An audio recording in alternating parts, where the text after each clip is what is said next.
Okay, so understand this part about SAT reading. If you do what everybody normally does, fully read the passage, answer the questions in the correct order that they're listed in, and not really care about prioritizing any specific portion and just doing it the way it was put out on the paper, understand that that's going to lead you to get an average score, right? Because if you do what is normally done, you're going to get what the normal result is. So you need to figure out a way that works for you in the best way. Manipulate like the question order, the type, your reading strategy, do a bunch of things so that you can actually prioritize like the way that you work, right? It's you need to figure out a way that you do best. And that's why I preach like an atypical strategy for yourself, because that's what helped me, right? When I first studied for the SAT, I thought like, okay, if I just run through reading passages, I just run through different questions, review the ones I get wrong, I'll be fine. I'll improve my score slowly but surely, and I will get the score that I want. And that was true to an extent. I like practiced those questions. I reviewed the ones I got wrong and I improved, but I found that I was cut off, right? I didn't really reach into the exceptional score range that I wanted. And the reason I did that is because I was doing everything like I was supposed to. I was reading the entire passage. I was only rereading during the times that it really made me. And I thought that that's how you did the SAT. You do the questions in the order that it's given to you. And you need to actually not do that. You need to prioritize specific things. And that's what I'm going to talk about in this video. How do you create a plan to actually do that? And what were the plans that actually work for me? And maybe you could take some of those ideas and implement them. Now, getting a 1600, like the person that is able to do that, they have these strategies in place, but it wasn't always like that. Through trial and error, through figuring out what they needed to do, and through repetitive practice of these strategies, they were able to get the score that they wanted. They were able to get a perfect score because of the work that they put in and the strategies that they implemented. So these are 3 SAT reading skills you need to master to get an 800. Okay, so you need to read better. And what I mean by that is you need to be able to analyze the passage while reading better and figure out where all the key details are. And you need to admit that if you don't have a perfect score on the reading, like SAT portion, if you had unlimited time, would you have gotten a perfect score? If that's not true, then you need to read better, right? You need to admit that you have an issue with either one of two things. You either have an issue with the literal comprehension of the passage or quickly finding the lines with the correct information. So how can you solve actually both of those with like both of these individual topics? So like better reading will help you solve both of them, and so will better key detail identification. They'll help you solve both of these problems, right? So better reading, right, is the way of actually comprehending better and actually doing it the first way around and customizing it so that you actually get more out of your first read. Now, key detail identification, right? That's figuring out what lines have the specific info you need, and I'll teach you how to improve that and my certain strategy for doing that as well. So my full reading strategy. Here, I fully read passages. I would people recommend skimming and going through just going through the passage and then going directly to the questions and trying to answer them. I actually don't like that because you can't specifically recognize where all the details are when you have questions that don't specifically tell you what quotes and what parts they want to look at. So I fully read it at a moderately fast pace. I didn't really go into the deepest analysis possible because I just wanted to get all the main ideas, the general points, and all the plot movements, right? All the movements where they're talking about different topics. They're talking about what is specifically a detail, right? Where something key happens. I wanted to get a full idea of the main ideas and all of those movement points in the passage so that I can remember not specifically what they are, but I remember specifically where they are in the passage and what generally they have to do with, so that if those ideas ever come up again in questions, I can instantly go there, reread extremely deeply, and find my answer, right? Because that's reading strategy. It's a prioritization of what information you're receiving and how deeply that you're putting it in, right? So key details are literally key. And, it's a little cliche, but just understand that key details are what helps you differentiate from answer choices, right? When you have answer choices, your information that you receive and the specific information given is how you differentiate from what is a good answer and what is a really good answer, right? When you have those two really good answers, what makes them different?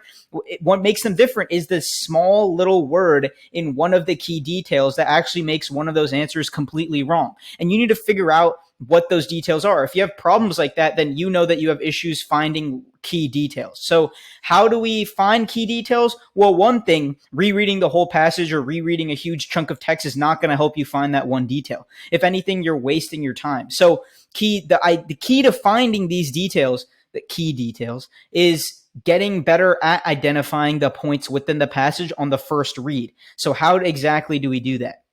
Now, I identify first that the first strategy is the way that you do this. If you get better at the full reading strategy, you're going to get better at like the hunting key details. You're going to be able to find all the plot movements and all the movements of information, right? When they change. So the movement points and the change of information. If you do the full reading strategy, you're going to have a really good mastery of all of that, right? So you're going to already have key details ingrained if you fully understand that first part, right? But keep an open mind to the fact that you might have not identified all the movement points on the first round. You might have missed a couple. So you have to be open to searching for them again. And how you do that is you find similar words or language that's used in the question, that's used in the answer choice, and see if they match up to things in the paragraph, in the general area where all that information is. And you'll know that as a result of just reading the passage for the first time around and knowing the general area where that information is, right? So evidence questions, they literally give you where the key detail is. You just need to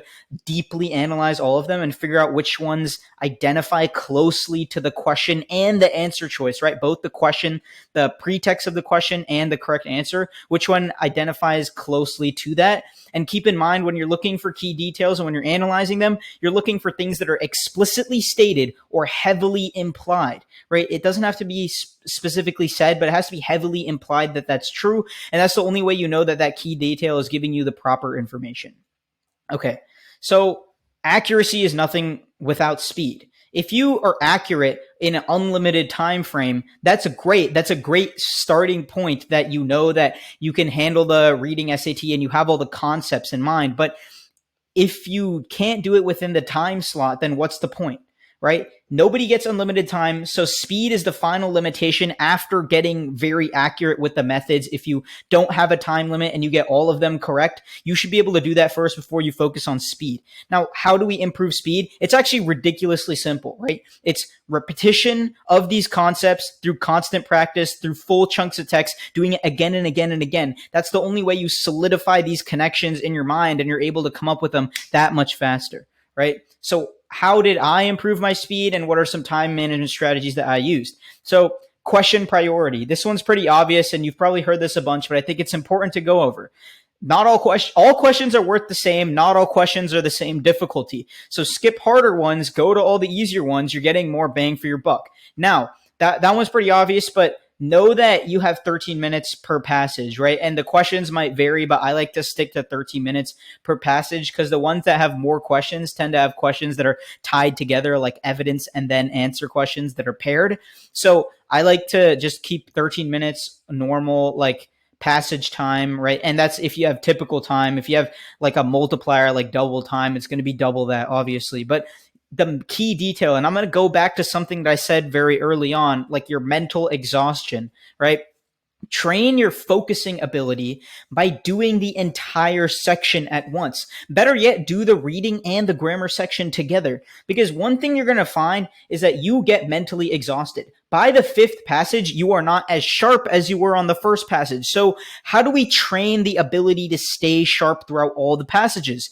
We do full sections and we sit down and we do all of them in a quiet environment, right? As quiet as we can get. A quiet environment with my pencil, with like the allotted time breaks. If we can simulate the testing environment and the duration and the proper time of the entire section, that's how we practice our mental resilience, how we actually get better at like doing the SAT if we simulate the SAT the best we can. So obviously this is all of these things that I said and like the way that I train my focusing ability and, you know, how I manage my time, right? So I manage it through like allocating time per passage and skipping hard ones, circling them, going back at the end. If I have extra time, all of that is extremely personal to me. Those are the things that I found best work for me. But if you want to find the things that work best for you, you have to use trial and error, right? Because no one can read your mind and figure out the best strategy for you and just give it to you on a silver platter. You're going to have to figure out the strategies on yourself. And this is just a base of an idea of what you can do, right? This is how you apply these ideas, how I applied these ideas, and maybe some motivation that you can apply similar ideas or different ideas that work for you best. Thank you guys so much, and I hope you learned something today.